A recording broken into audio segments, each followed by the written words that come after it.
Comscore, Neuromedia, On The Spot, Prisa Radio y Spotify.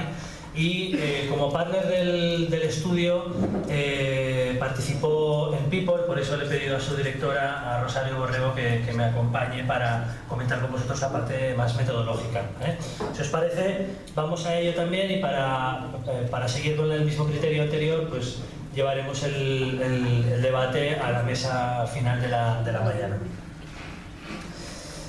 Bueno, creo que lo fundamental primero es ver el preguntarnos por qué, ¿no? ¿Por qué se hizo este estudio? Como decíamos al principio, la Comisión de Radio Online lo que se planteó fue, bueno, ¿qué tenemos que hacer? ¿Cómo nos ponemos en marcha para poner en valor la radio online como medio? Y se puso encima de la mesa una batería de acciones. La primera fue la infografía, que habéis visto antes. Después fue la presentación de este estudio, que fue en octubre. Y como tercer punto, la realización de esta jornada y otros que vendrán. Pero obviamente cuando te planteas sobre todo poner en valor la radio online como medio o como plataforma publicitaria eficaz, nos ha pasado con otras actividades que, bueno, lo primero que te viene a la mente es la producción de datos.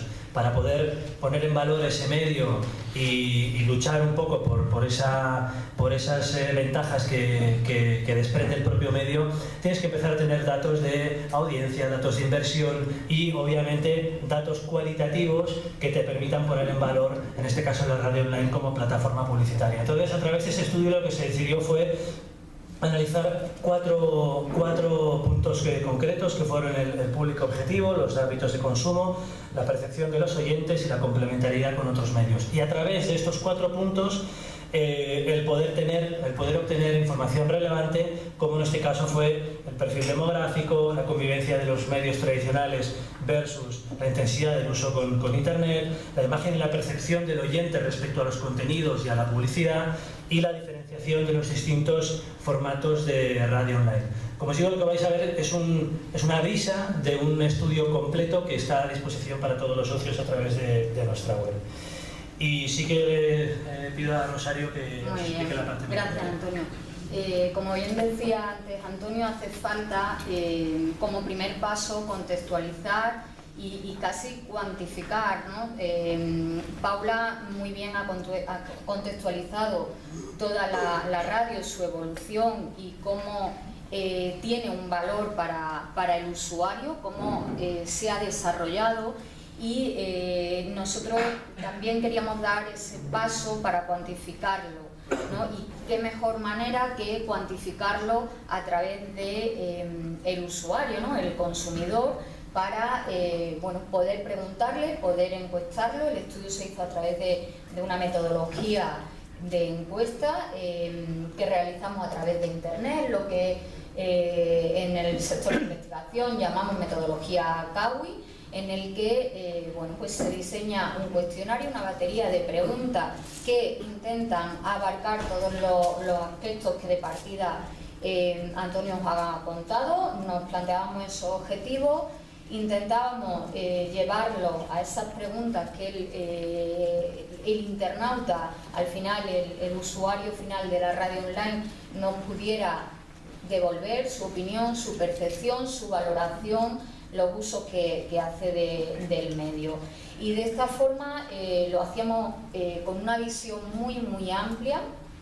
No acotábamos a un target concreto, sino que queríamos conocer la opinión de la población mayor de 18 años por su implicación. Lanzábamos el estudio a nivel nacional y con un objetivo de alcanzar al menos esas 1000 encuestas, que finalmente cerramos con 1024 encuestas. Todos los resultados, de los que ahora Antonio va a hacer un breve resumen, están referenciados a 1024 entrevistas que fueron completadas, que fueron validadas como útiles. Para asegurarnos que estábamos obteniendo las respuestas correctas, que estábamos sacando las conclusiones correctas, lo que hicimos fue seleccionar una muestra que de por sí fuese representativa del universo de internautas en España, que tomamos como referente el Estudio General de Medios que periódicamente publica AMC. Para ello para intentar que las conclusiones no se viesen influidas por si la muestra tenía un mayor peso de hombres, de gente joven y demás. Lo que hicimos fue establecer una serie de cuotas que veis aquí reflejadas por sexo, por edad y en el caso de región que hubiese también una dispersión sin tener cuotas cerradas a priori, pero que hubiese una dispersión para conseguir esa representatividad. Y para tener una referencia, pues este estudio, el trabajo de campo se realizó a principios de septiembre y los resultados que vamos a ver ahora pues los compartimos con todos vosotros el pasado octubre. Dejo a Antonio para que os cuente un poco cuáles son los resultados y bueno, un poco también por el papel que trabajamos en la comisión, contextualizar un poco los resultados. Aquí no queremos ser exhaustivos, no queremos ser teóricos de lo que es la radio online ni de lo que cada tipología o cada concepto de los que aquí veis reflejados, versiones online de las emisoras, plataformas puramente online de las que citamos algunos ejemplos, mecanismos automatizados o bajo demanda y la ambientación musical. ¿Y por qué no queremos ser teóricos o no queremos ser exhaustivos? Pues por lo que hemos iniciado esta sesión hablando de, bueno, es el primer estudio, es una forma de contextualizarlo y todavía nos queda un pequeño recorrido para definir qué es la radio online o incluso, como decía Chechu, sí, tenemos que llamarlo audio y no radio o un poco cómo contextualizarlo. Pero esta es una primera aproximación en la que trabajamos desde la comisión y que bueno, va un poco también orientando los resultados que vamos a obtener ahora. Os dejo con Antonio que... Bueno, gracias Rosario. Bueno, como decía Rosario, vamos a ver los 4 datos principales, vamos a recordar estos datos principales de este estudio. Como decía también Chechu y ahora Rosario, bueno, al final y al cabo estamos hablando de un documento vivo. Esto es un primer paso, el objetivo es empezar a construir y bueno, pues esto es un primer ladrillo en esa casa que todavía nos queda por construir. Ya habéis visto que hay incluso debate interno entre los profesionales, en este caso sobre la terminología, y otros que van a ver, o sea que imaginaros fueran los profesionales, con lo cual es nuestra obligación desde dentro pues empezar a ponerle un poco vallas al campo de definiciones. Y lo primero fue pues aclarar qué es radio online, de qué estamos hablando, o al menos en este primer informe, dónde focalizamos. Y ahí pues lo que se decidió fue focalizarlo en cuatro formatos claros. Uno, que es todas las versiones online de todo lo que es las radios tradicionales. 2, lo que son las plataformas puramente online, tipo ISFM, Rocola, Sky, que al final son plataformas puramente digitales, donde pues sí que se intenta aprovechar un poco el entorno digital en el que se mueve el oyente y sacar un poco de partido a la interacción, sobre todo a través de redes sociales. Lo que llamamos los formatos automatizados o on demand, claramente el ejemplo de Spotify, y lo que es la ambientación musical con mensajes publicitarios en tiendas o en establecimientos comerciales. Esto como punto de partida. Y a partir de aquí pues ya íbamos a buscar los datos principales del informe. Lo principal de entrada es siempre la penetración. Bueno, esto hasta dónde está llegando, cuánta gente realmente está teniendo acceso a la radio online. Bueno, pues según este informe lo que decíamos es que prácticamente el 93% de los internautas mayores de 18 años escuchan la radio convencional, que a veces parece, ¿no? La radio convencional es ese medio histórico que a veces queda, entre comillas, un poquito en el olvido, pero ni mucho menos. Toda la gente, todos los oyentes, todos los internautas mayores de edad son claramente o masivamente pues digamos seguidores o escuchadores de la radio convencional. Estamos hablando aproximadamente de en torno a algo más de 16 o cerca de 16 millones de internautas. Ahora, si lo bajamos a cuántos de esos internautas mayores de 18 años se declaran personas que escuchan la radio online, pues estamos viendo que el porcentaje sigue siendo altísimo. Estamos hablando de cerca de un 83%, que es algo más de 14 millones de internautas, con lo cual en ambos casos estamos hablando de datos muy altos.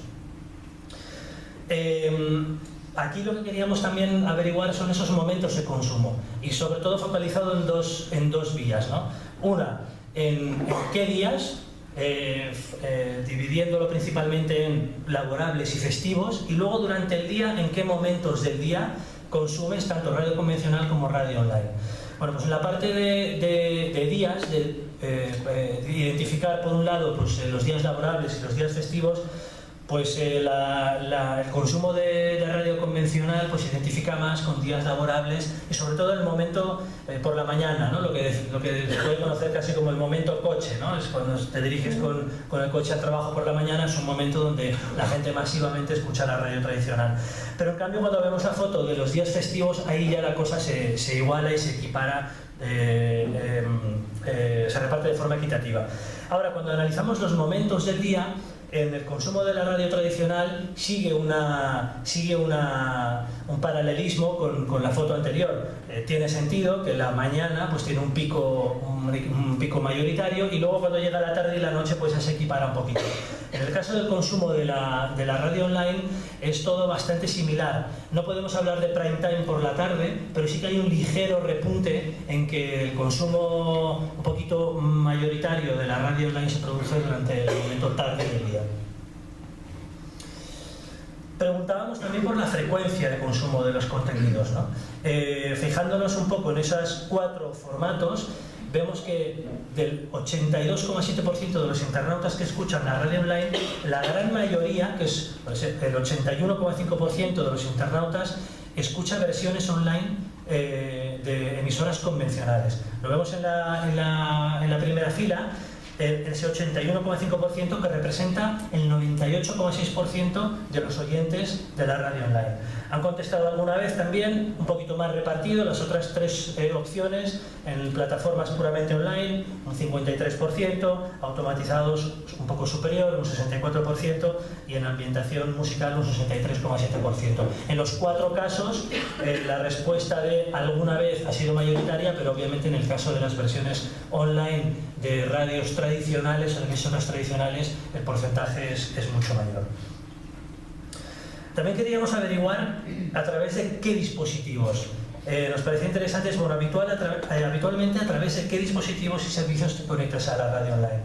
Y si vemos un poco, tiene sentido con la diapositiva anterior, dada la preferencia por escuchar las emisoras de radio convencional a través de web, la conexión a través de PC es la que claramente tiene más seguidores o más adeptos, ¿no? Lo vemos en la primera columna con un 46,3%, sin menospreciar ni mucho menos la gente que accede a través de aplicaciones por dispositivos móviles, por smartphones o por tablets. También aplicaciones por PCs en 32,1% y luego las otras 3 opciones en porcentajes un poquito inferiores. Preguntábamos también en ese momento tarde que hemos comentado antes, pero desde el punto de vista de esos 4 formatos, ¿no? Ese momento tarde, que lo hemos puesto un poquito en tamaño un poquito superior, porque realmente destaca en los 4 momentos. Insisto, no se puede hablar todavía de prime time, pero sí el momento tarde destaca en los 4 formatos, tanto en las versiones online de emisoras tradicionales, como en las plataformas puramente online, como en los automatizados, como en los establecimientos con imitación musical. Pero hay 2 que destacan, sobre todo los automatizados a demanda y en las versiones online de las emisoras tradicionales. También nos ha parecido interesante destacar en este informe el preguntar desde dónde, ¿no? Desde dónde escuchas la radio online de forma tradicional y ver un poco las 4 opciones, los 4 formatos desde distintos lugares, ¿no? Desde distintos momentos. Bueno, y ahí cada uno de esos 4 se adapta mejor a alguna de las distintas situaciones en las que se exponen en la slide. Obviamente, cuando hago deporte, pues bueno, pues se identifica un poco más con lo que es las plataformas automatizadas, con ese, bueno, pues Spotify, por lo que todos tenemos en mente, pues que me acompaña haciendo deporte. En el trabajo también principalmente desde casa y a través de versiones online de radios convencionales. Cuando hablamos también en casa, desde casa, principalmente las versiones online de emisoras, aquí todavía pues obviamente no aparece la última opción, que aparecerá con fuerza hacia el final de la diapositiva. En el coche, bastante repartido entre las tres primeras opciones, tanto versiones online de radios tradicionales como en plataformas puramente online, como en plataformas automatizadas. En transporte público, aquí ya vemos que por primera vez aparece la ambientación con publicidad, la ambientación en el establecimiento, en este caso en transporte público. En la opción de navegando por internet, interactuando en redes sociales, bastante repartido entre las tres primeras opciones, con un pequeño repunte en la opción de automatizados a demanda. Mientras estoy escuchando música, interactúo a través de redes sociales. Y obviamente la última opción de compras, ese momento de compras donde estoy en un establecimiento, aquí claramente la opción más destacada es la de la ambientación con publicidad en establecimientos. También preguntábamos los motivos. Nos parece muy interesante recabar de los encuestados el por qué. ¿Por qué te gusta escuchar la radio online? Todo lo que tiene que ver con la comodidad y un poco con la libertad, desde el accedo, desde donde quiero, cuando quiero y dónde quiero, eso es lo que tiene más peso en las respuestas de los encuestados. Lo vemos en ese 48,2%, que lo escucho como y donde quiero. Después hay un 41% que hace referencia a la variedad de los contenidos. Hay casi un 40% que dice, oye, localizo el contenido que busco. Y luego ya vamos, nos parece relevante porque luego lo vamos a ver en la percepción de los oyentes sobre la publicidad, pero tiene menos publicidad, un 23,6%, y luego ya vemos otras respuestas como que es novedoso, ofrece calidad de sonido respecto a la radio tradicional. Pero sobre todo es lo más valorado es todo lo que hace referencia a la comodidad, lo escucho donde quiero, cuando quiero y dónde quiero. Nos parece también importante el saber, para cada uno de los distintos contenidos disponibles en Internet, cuáles de las siguientes afirmaciones dirías que lo definen mejor. Eso es lo que le preguntamos a cada uno de los encuestados. Y aquí hay un cierto paralelismo también con lo que sería un poco la radio convencional, ¿no? Porque lo que percibe el oyente de los contenidos al final es pues que la radio online lo que me aporta es distracción y entretenimiento. Y eso va muy ligado también a la parte de credibilidad. En los diferentes estudios que hemos hecho en IAB, al final, en los medios de comunicación, la radio siempre tiene ese aporte un poco de credibilidad ligeramente superior al resto de medios, aunque nuestro estudio de medios de comunicación, Internet también, los medios de comunicación online también aportaban un poquito ese dato de credibilidad, pero la radio siempre ha ido muy ligada a la distracción, al entretenimiento y al aporte de credibilidad y de fiabilidad de los contenidos. Y quizá, pues, como vemos en el chat, son las dos opciones más valoradas por los oyentes. Después ofrece información más actualizada, la actualización de los contenidos también muy ligado a lo que es la radio convencional, la aportación de información práctica y consejos, y en definitiva lo que más destaca el oyente de radio online es la distracción, el contenido en cuanto a entretenimiento y la fiabilidad y la credibilidad de los contenidos. Luego también nos parecía importante preguntar sobre la percepción de la publicidad. ¿Cómo percibe el oyente de radio online la publicidad? Obviamente en lo que se refiere a cada uno de los medios. En el caso de radio online, lo vemos abajo a la izquierda, pues hay prácticamente un 25% que opina que la cantidad de publicidad que se ofrece en radio online es razonable.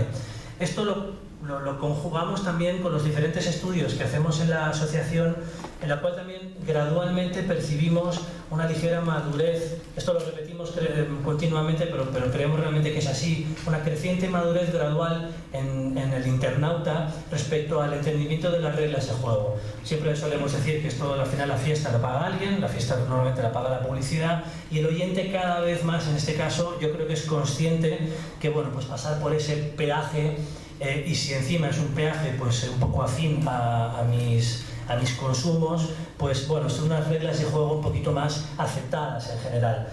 Obviamente en el caso del vídeo, que curiosamente es el formato que en otros de nuestros estudios suele salir mejor parado en la foto en cuanto a de vídeo, pues en este caso pues sí que prácticamente en un 50% se percibe como que la publicidad pues me interrumpe y que no me impide consultar o llegar a los contenidos que quiero. En otros casos, como los diarios y los portales online, en un 22,1%, pues se muestra una publicidad interesante. En el caso de los blogs y los foros, me ayuda a conocer una marca, un producto o un servicio nuevo. Y en el caso de las redes sociales, pues la publicidad me aporta información útil para al final llegar al proceso de compra. Pero de toda esta foto, obviamente, nos quedamos con esa percepción del usuario de radio online de que la cantidad de publicidad que se sirve en la radio online es adecuada.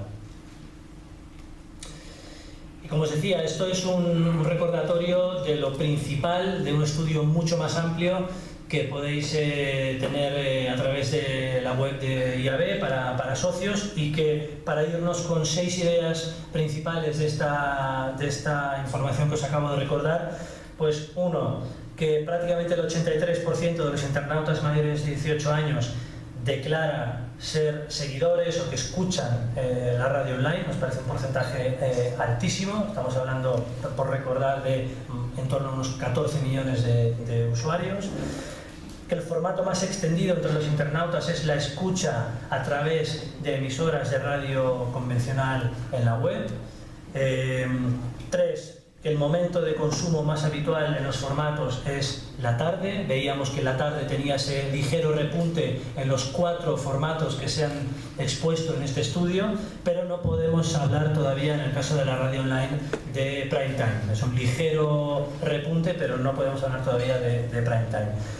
El 71% de los oyentes de radio online es joven, se mueve en una edad entre 25 y 54 años, con lo cual ahí se abren muchas oportunidades de generar hábitos de consumo y de acercar cada vez más a los oyentes de radio online a plataformas puramente online. Como explicaba Paula antes, estamos prácticamente en pañales, estamos construyendo y hay mucho tiempo por delante para aprender de otros mercados mucho más maduros, como el británico, como el norteamericano, Estados Unidos, del cual vamos a ir haciendo copy-paste en la medida que podamos, impregnándonos de los documentos que saquen, pero obviamente aquí tenemos para el negocio una oportunidad importante a futuro.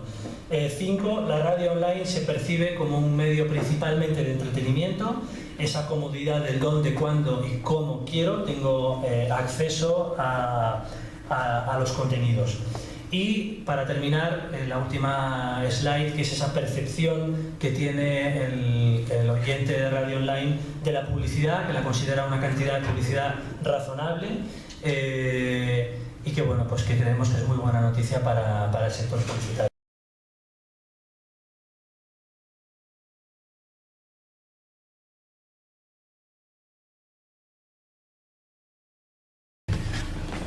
Vale, yo no os voy a exponer un caso nada técnico porque no pertenezco al mundo de la técnica, sino al de los contenidos, así que no sé si os va a ser de mucha ayuda, pero como me han invitado a contaros un poco mi experiencia con la radio online o con el podcast online o como se quiera definir, pues os voy a contar un caso práctico.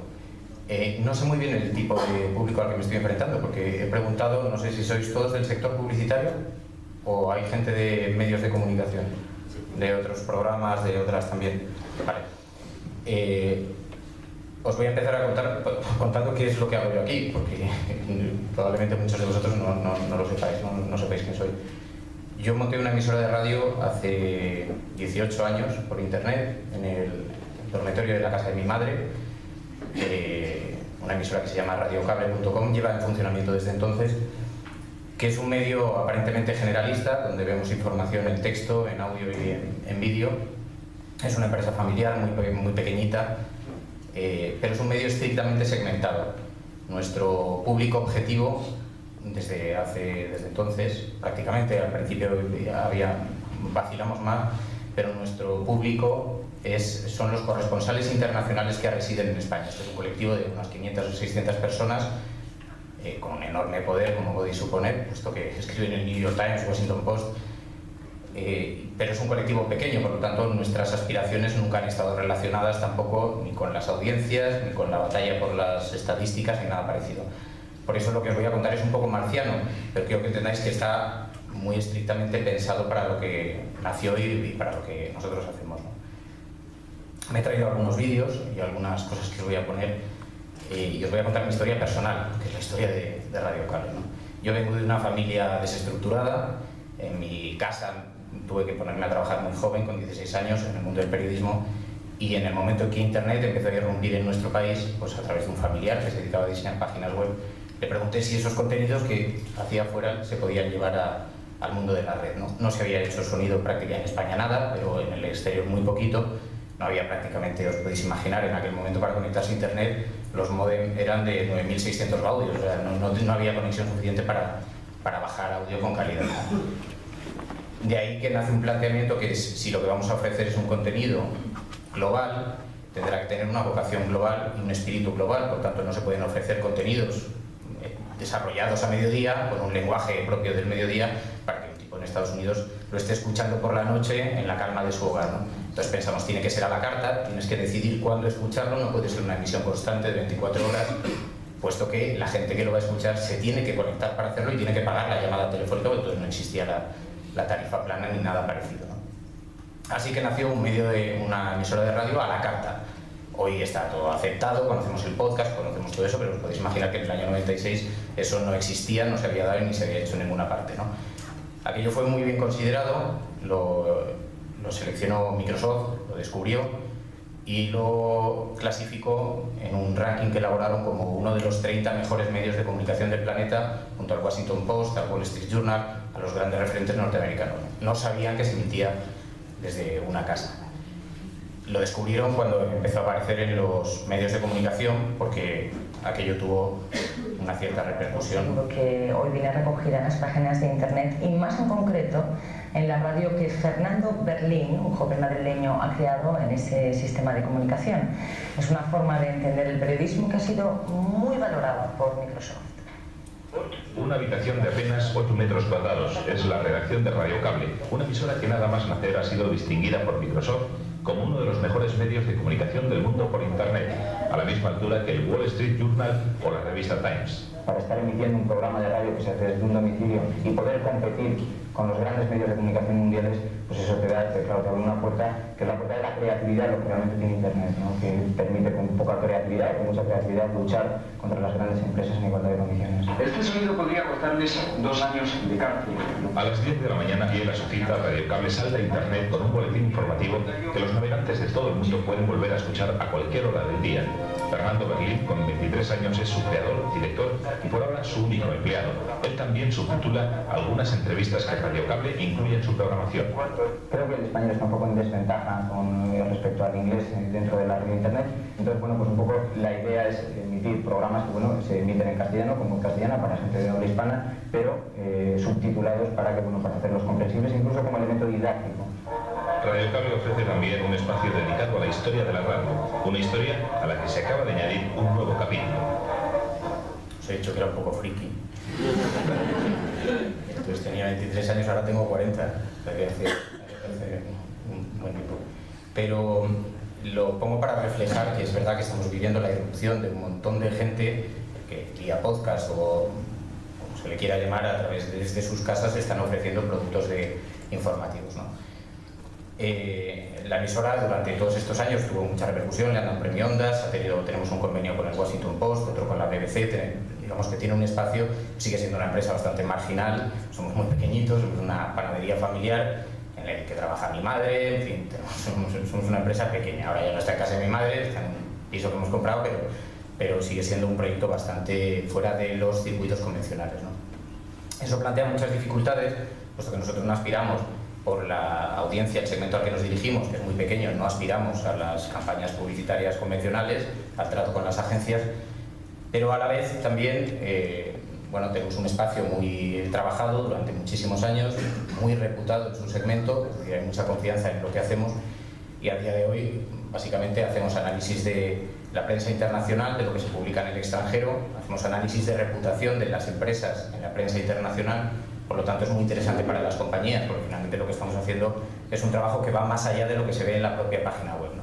La página web, si entráis, es una página convencional que tiene sus textos, hablamos de los artículos que se publican en el exterior sobre España, hay unas herramientas que monitorizan eso a tiempo real, y después, y eso es por lo que me han invitado aquí a venir, en el último año hemos lanzado un programa de radio que se emite en directo, que se llama La Cafetera, que se emite de 8:30 a 9 de la mañana, de lunes a viernes.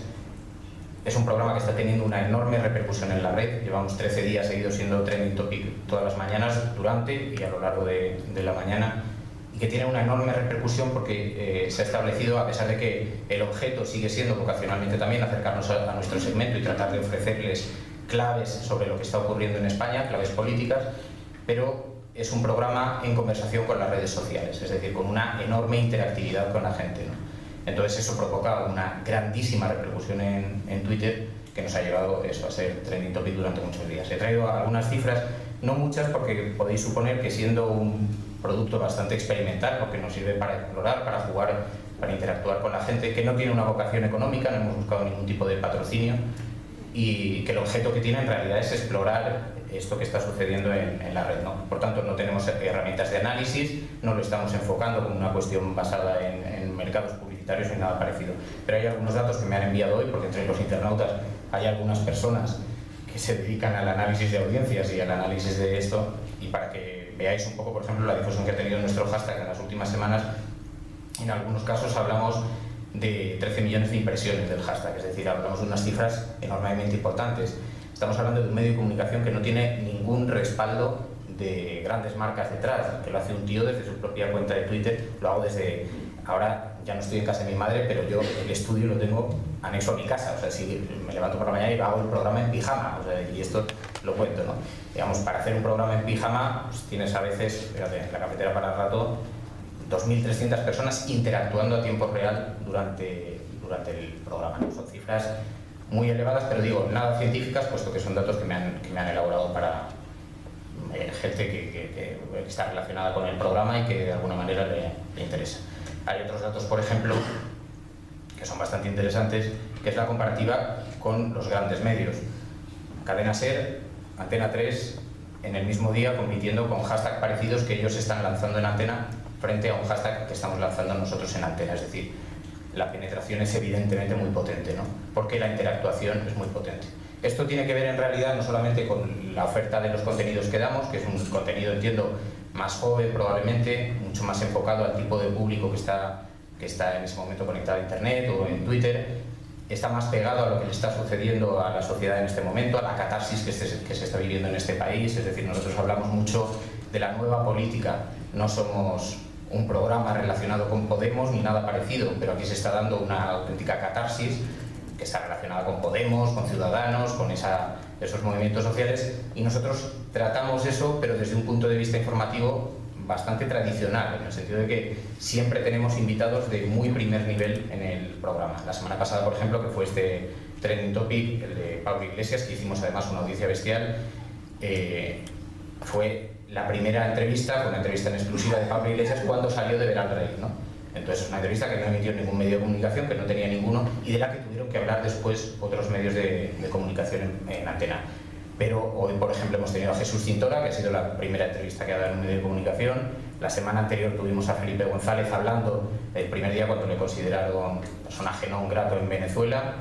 Tuvimos a Felipe González, una semana antes a José Luis Rodríguez Zapatero, a Esperanza Aguirre, es decir, personajes de la actualidad muy reconocidos en el mundo de la política y tal, pero que lo afrontamos, bueno, participa la gente durante las entrevistas, pero no hacen ellos la entrevista la hace un periodista enfocando un poco a los temas que pueden ser interesantes para la ciudadanía en ese momento, ¿no? De ahí entiendo que el impacto tiene que ver mucho también con que incorpora al programa a la gente que está opinando y con la que se mantiene una conversación.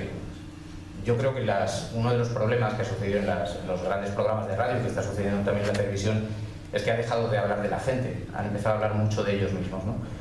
Esto se percibe muy claramente cuando empiezas a interactuar con la gente. Es decir, yo que trabajo en el programa de Ángeles Barceló en Hora 25 también, y que, como sabéis, colaboro en La Sexta, en Arrojo Vivo y en otros programas de tertulia, se habla mucho de lo que nos sucede a nosotros los medios, ¿no? Aquí en el equipo hemos visto una obra de teatro que nos ha encantado, o está sucediendo algo en la élite política y entonces entrevistamos a la élite política y simplemente interactuamos nosotros con la élite política.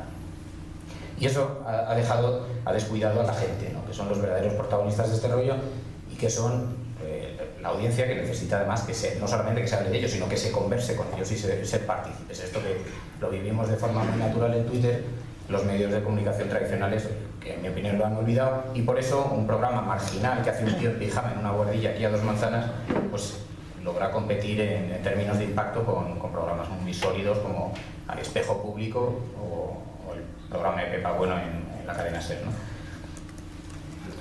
Nosotros, la interactuación la forma en la que interactúa la gente es absolutamente alucinante y es desbordante. Yo hace unos días me cogí unas vacaciones porque yo empecé a hacer el programa de verdad como un experimento y me fui una semana de vacaciones porque me levanto a las 6 de la mañana para hacer el programa, termino a las 9:30 a punto de un infarto. O sea, es una cosa súper veloz. Casi todos los personajes además los busco a tiempo real para que estén muy pegados a la actualidad, es decir, es bastante estresante y me cogí una semana de vacaciones, lo que provocó bastante encabrone en la gente, ¿no? Y entonces hicieron una iniciativa sin que yo lo supiera, porque de hecho yo vi que se movía un hashtag, yo estaba en Francia y lo veía por Twitter, y entonces se pusieron de acuerdo un montón de gente y entonces en marcha una iniciativa totalmente ajena a mí, pero que hemos incorporado como sintonía del programa. Esta es la sintonía que utilizamos en todo. Hola, soy Rojo Cabreado y somos la Resistencia de la Cafetera. Hola, soy Kake y soy la Resistencia. Hola, soy Nacho Hernández y también soy Resistencia de la Cafetera. Hola, soy Elinupse y yo también soy Resistencia de la Cafetera. Soy Charo Chamizo y yo también soy Resistencia de la Cafetera. Hola, soy Tito y también soy Resistencia de la Cafetera. Soy Ceremín y también soy Resistencia de la Cafetera. Hola, soy Emma Casanova y soy Resistencia de la Cafetera. Hola, soy PSV, miembro del Focus Group de la Cafetera. Saludos, Resistencia. Soy Julia. Soy Monse Merino y somos parte de la Resistencia de la Cafetera. Hola, soy Javier Crae y soy la Resistencia de la Cafetera. Hola, soy Ruth y también soy la Resistencia de la Cafetera. Hola, soy Vladimir y también soy del Focus Group de la Cafetera. Hola, soy Daniel Riquelme y también soy la Resistencia de la Cafetera. Hola, soy Enrique Quesada y también soy la retaguardia de la cafetera.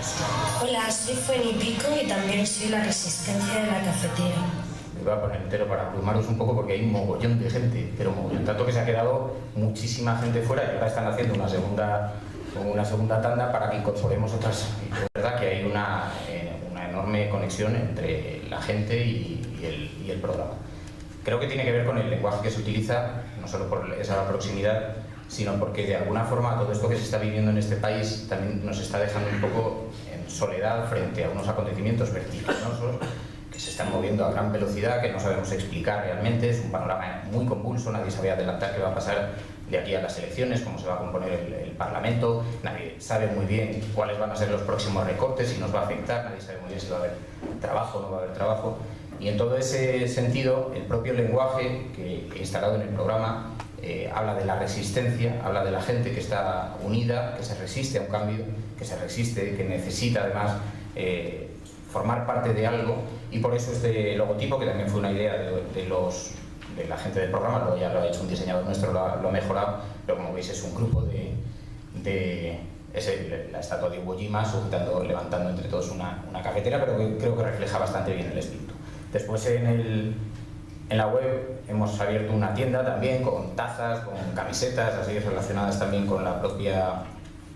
Lo voy a enseñar. No tiene ningún valor comercial en realidad porque primero hay unas enormes dificultades fiscales para un fenómeno que es un fenómeno relativamente extraño, que es el de la compra. Nosotros las tazas y las cosas las encargamos a Alemania. Se encargan a una empresa que hace estas cosas en Alemania.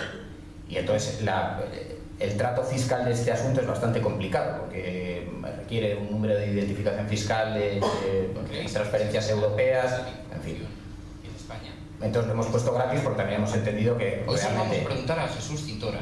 Este es el programa, que cuando entras, una vez ha terminado el directo, lo puedes recuperar aquí en diferido. pero os decía que tiene una enorme complejidad y para ganar 1 euro, 2 euros por taza pues no tenía ningún sentido y lo hemos puesto a precio de coste y la gente se lo puede, incluso vamos a poner los diseños para que el que quiera se los haga porque tiene más. En fin, se trata en realidad de facilitar una experiencia a la gente, de que participen en esa experiencia, es una experiencia de comunicación. Es interesante que es verdad que nos está desbordando en las propias previsiones porque estamos emitiendo en diferentes plataformas, en Spreaker, en iTunes, en YouTube, iVoox y el propio servidor de Radio Cable. Algunos días las descargas son 60 o 70.000 descargas, que es una pasada para un medio que, como digo, no tiene ninguna repercusión más allá de nuestra cuenta de Twitter, ¿no? Pero no tiene ningún objeto, o sea, en este momento nuestro objeto comercial no es ese, esto es un programa que nace de una cuestión más personal, de entretenimiento y de experimentación, y que se incorpora a Radio Cable también, porque entre otras cosas nos favorece, nos da algunos contenidos que son interesantes para nuestro propio público, que son los corresponsales internacionales, porque en realidad la parte financiera, la forma en la que se sostiene Radio Cable son patrocinios, y hay grandes compañías que les interesa estar en ese segmento y presentes, y entonces para ellos tenemos diferentes ofertas publicitarias, no publicidad de branding convencional, sino que tenemos diferentes formas de aproximarse a nuestro público objetivo. Pero eso es la web. El programa de radio online es otra cosa, es un proyecto de experimentación que está teniendo un enorme impacto, tanto que me consta que hay algunas emisoras de radio. Ahora, por ejemplo, una de las cosas que hemos hecho es ponernos en contacto con asociaciones de emisoras por FM comunitarias, porque nos llegaron varias peticiones para redifundir el programa por FM y se está redifundiendo en Barcelona, en Madrid, hay dos barrios de Madrid que lo están haciendo, en Toledo, en Valencia, diferentes emisoras que cogen el contenido y lo emiten ellos en su propia estructura por FM, ¿no? Y ahora nos estamos poniendo en contacto. Pero quiero decir que son dos proyectos separados que necesariamente convergen, puesto que estoy metido dentro, ¿no? Y esta es la experiencia de Radio Cable y este es todo el rollo que os tenía que contar y nada, os agradezco mucho la invitación a todos y os invito a que os unáis a la resistencia.